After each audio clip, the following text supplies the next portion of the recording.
অনেক দোকানদার রাতের শেষে হিসাব মিলাতে গিয়ে দেখে টাকায় ঘাটতি আছে। মাল ঠিক আছে, বিক্রিও ঠিক আছে, কিন্তু টাকা কম। আজ আমি সহজভাবে বলবো কিভাবে হিসাব দিয়ে ধরবেন টাকা কোথায় গেল। এই ভিডিওটি বানাতে আমার এবং আমার টিমের অনেক কষ্ট করতে হয়েছে, তাই একটি করে লাইক এবং চ্যানেলটিকে সাবস্ক্রাইব করে দিন। প্রথমে একটা খাতা রাখুন, নাম দিন দৈনিক বিক্রি খাতা। সকালে দোকান খুলে লিখুন আজকের তারিখ, আগের দিনের অবশিষ্ট টাকা আর আজ নতুন করে কোনো মাল কিনলে সেটা।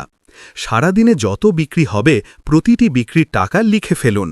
দিনের শেষে ক্যাশে যত টাকা আছে সেটা হিসাবের সঙ্গে মিলিয়ে দেখুন।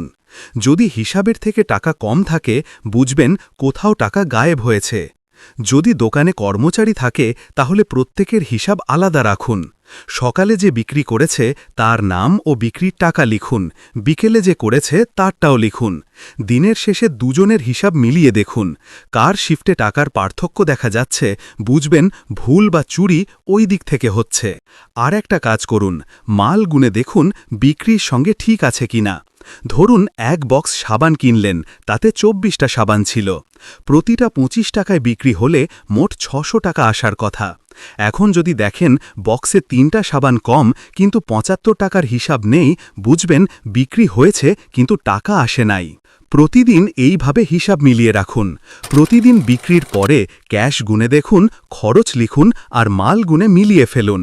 সপ্তাহে একদিন পুরো দোকানের মাল গুনে মিলিয়ে ফেলুন। এতে বোঝা যাবে কোন জিনিসে টাকা গায়েব হচ্ছে। সবচেয়ে বড় কথা, চোখ বন্ধ করে কাউকে বিশ্বাস করবেন না। হিসাবই দোকানের আসল পাহারাদার। প্রতিদিনের শেষে হিসাব মিলালে কোনো টাকায় গায়েব হবে না আর কেউ চাইলেও চুরি করতে পারবে না।